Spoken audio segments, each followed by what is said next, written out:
It's about bloody time. I've had a rotten couple of weeks in terms of like catching something decent.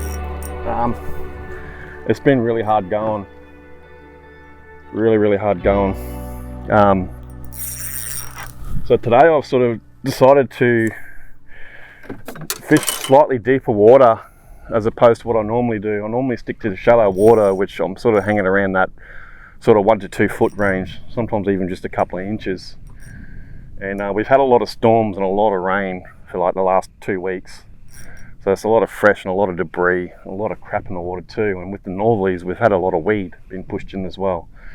So fishing conditions have been really tough and there hasn't been much around. So today I decided to sort of hit the deeper channels, and then I'm going to work my way up to Thornlands and fish the shallows up there. So this has been the first half decent fish I've caught, trialing for like 2 weeks. So it's putting up a good fight. And I got the new action cam, Osmo Action Cam 4 too. So upgraded cameras from the old 1080p Sony. So as good a camera as it was, I've decided to go with quality 4K, and I'm really happy with it so far with the mounting and everything. So if you're looking at like an action cam, if you want to get into filming, I think the Osmo Action's pretty good, and it was on special today too. It was like $369 at JB Hi-Fi, and they got really good warranty and they're really good to deal with.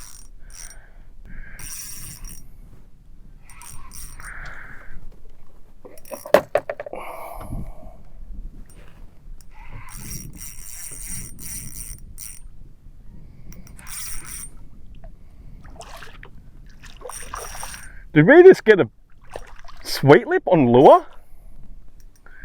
Are you kidding me?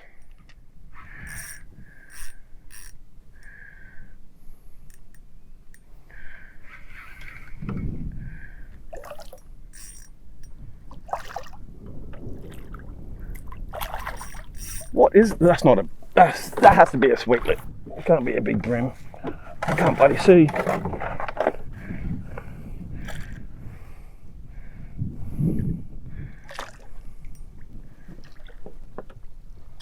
There's a sweet lip. There we go. Not bad. Hey, away he goes.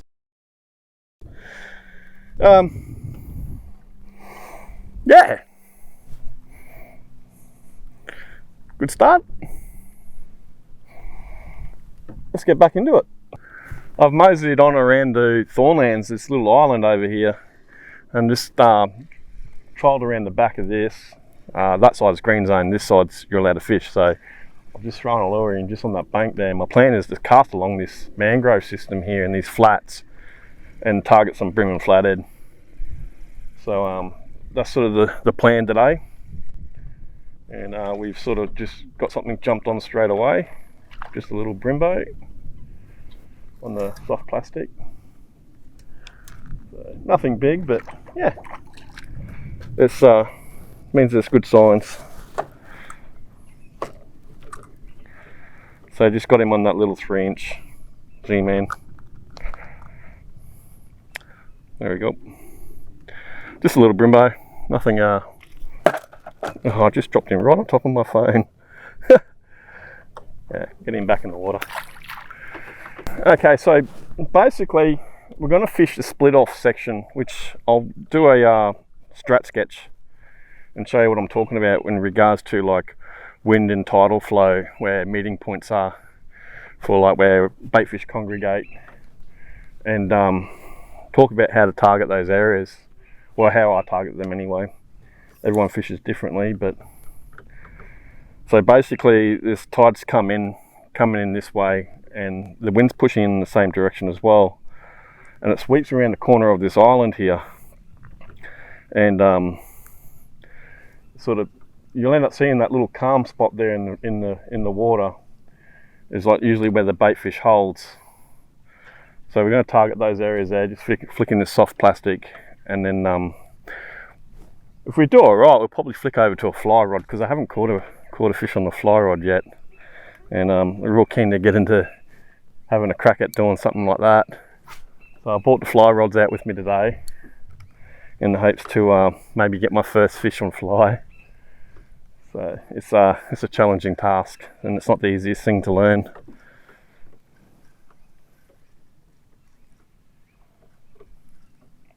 So I'm just doing like a really slow retrieve with a couple of little twitches in between. That's it. There's not much else to it really. You see the fish just working right on the edge of that ripples, where the ripples meet the calm water there.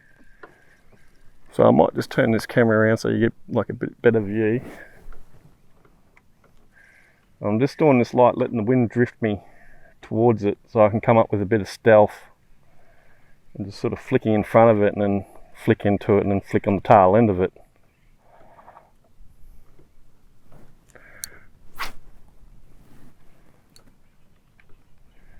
So I'm going to do a wider pass, and then I'll go in a bit closer to the mangroves and do a closer pass so I can flick a bit closer to the mangrove roots. Something big just chasing there. We'll have a quick cast.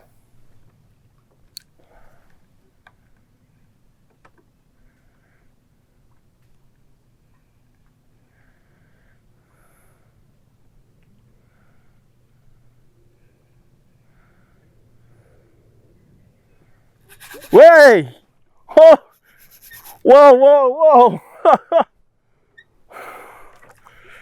Whoa, there we go.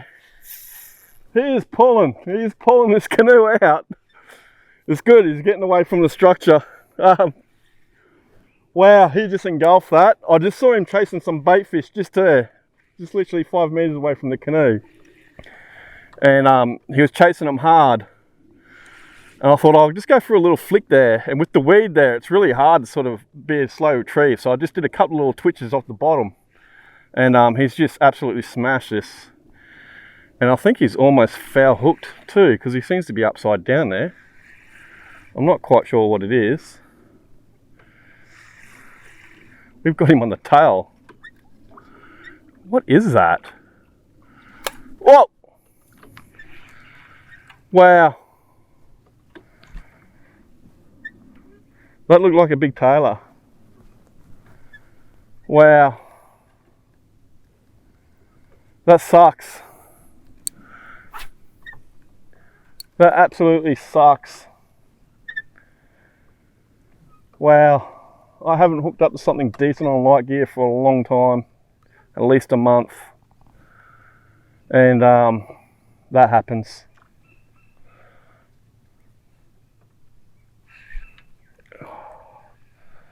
Man, I'm gutted. I'm absolutely gutted. Absolutely gutted right now.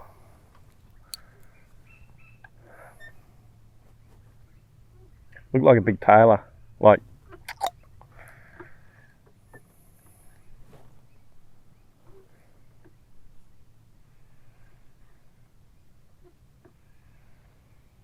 wow, I'm so annoyed. Wow. Oh well, you can't win them all.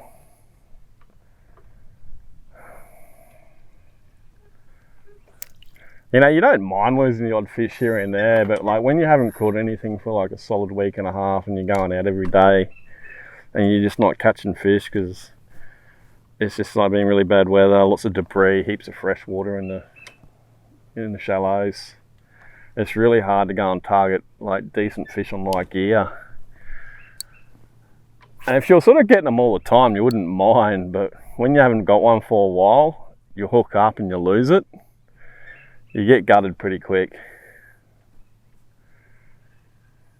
It kind of sucks. Pretty sure it was a tailor. If that was a tailor, then there should be more around. So we just have to be patient and see if we can't get anything. Light leader too, so we're going to get snapped off a bit.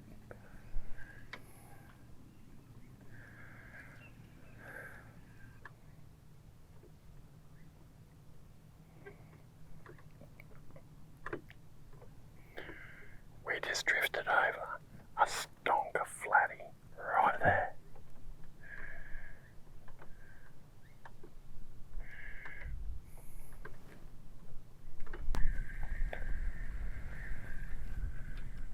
So it is still very weedy around here, makes it sort of a bit challenging, but there's more fish working over there, but this is sort of a little bit less weed, so it might make it easier for like cast and retrieve. So I'm literally just flicking right on the edge of this mud bank here. There's no structure here, it's just like pure soot mud, but with the wind coming around, hoping it sort of pushes some bait fish around in these mangroves and in this little pocket here. So that's the general idea there.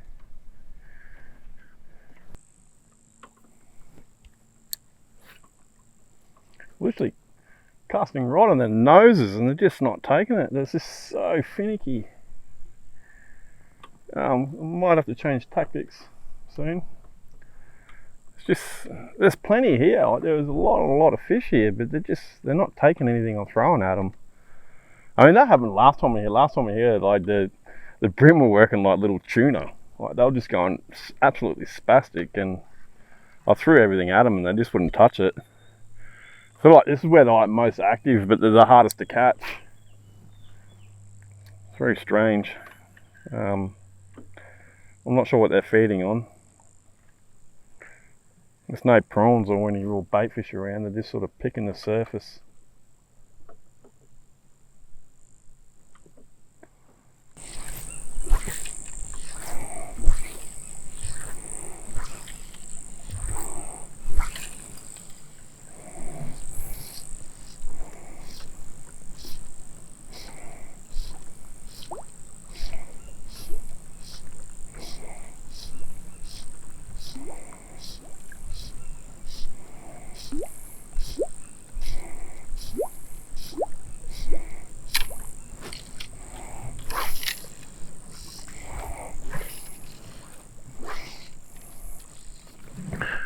Geez, I really like this popper I made.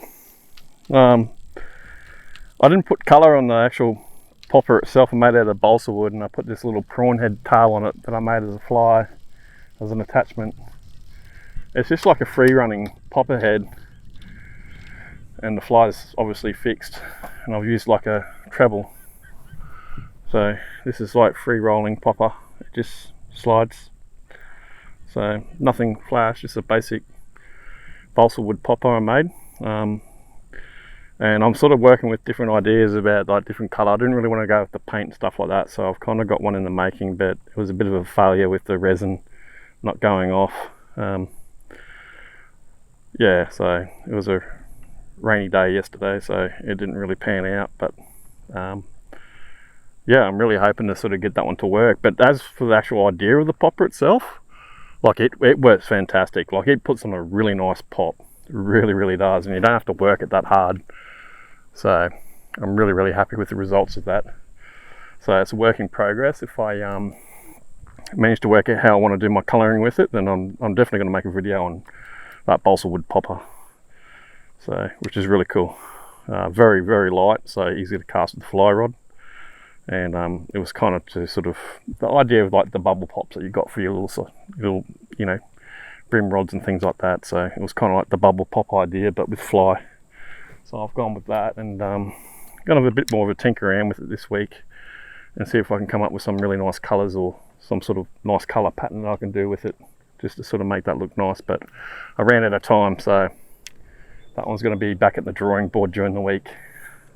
But I'm going to work over there. I'm going to have another go at this popper up behind that island, and if we don't get anything, then we can sort of head back towards Vicky Point before the wind kicks up too hard.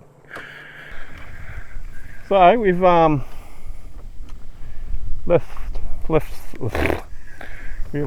Thornlands, and we moseyed on over to sort of the back end of Coochie, and it's sort of, there was fish there, but they weren't really sort of jumping on anything, so it was just getting too hard, sort of wasting time. And the wind was kicking up, and it's going to be outgoing tide soon too, so the wind's kicking up easily, and I had to travel into it. So with that and then kind of like the outgoing tide, it would have been too difficult to do it. So I sort of snuck up behind Coochie just to get out of the wind, and gonna have a flick here. If we don't do any well here, then we're going to go to the other side of Coochie and try some of the deeper holes there near the red beacon. See if we can't get anything on plastics or fly over there.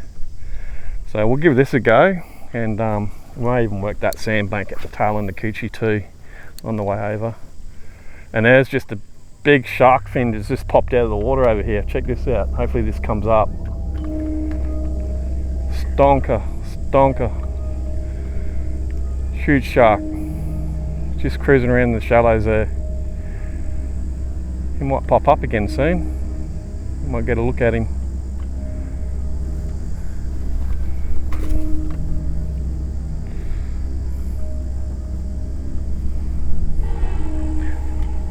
If we slap the water, we'll probably get him to come over.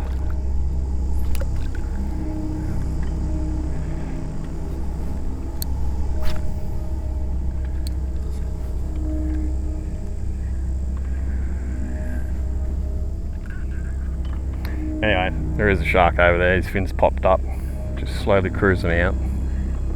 Be a bull shark of some sort. Not big, maybe around the 6-7 feet mark, something like that.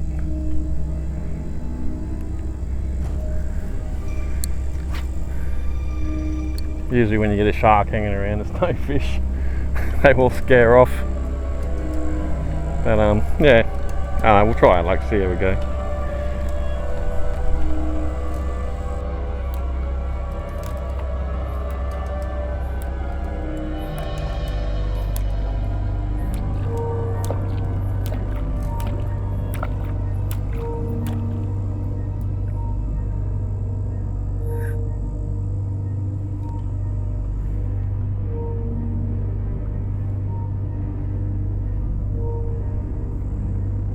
There he is, just there.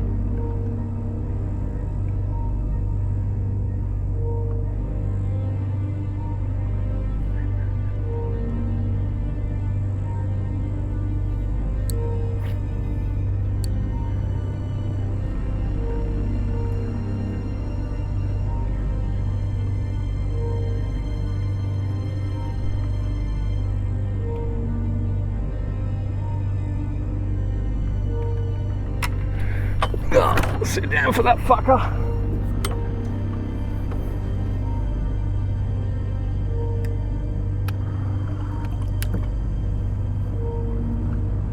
He's big.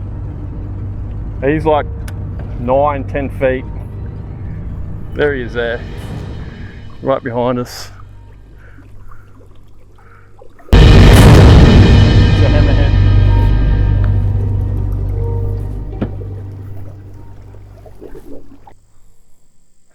So I got a little bit scared. I am in a canoe, and he can definitely, yeah, probably knock me out of this thing quite easy.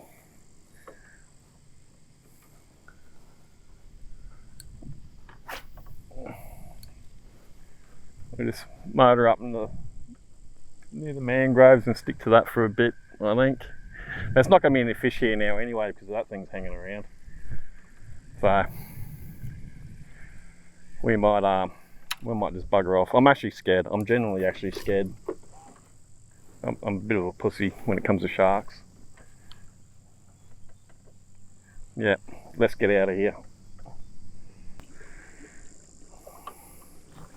I've got to be careful because they will follow you. They will actually follow you if you're in a canoe or a kayak. I've had it happen before. I was fishing over at Ormiston Reef and I got chased down by this big shark. I'm not sure what it was. It had like a big tall fins. Maybe it was a hammerhead or it just might have been this big ass bull shark. But he tracked me down for about 45 minutes. And it was dark too. So ever since then, I've always sort of been a little bit intimidated by sharks and, like, you know, canoes and kayaks and things. It's just not, I just don't think it's really worth the risk, but I thought that was only going to be a little one, and it was a lot bigger than I thought. He was decent. So yeah, get out while you can. I'm a chicken shit. I feel like an absolute chicken shit.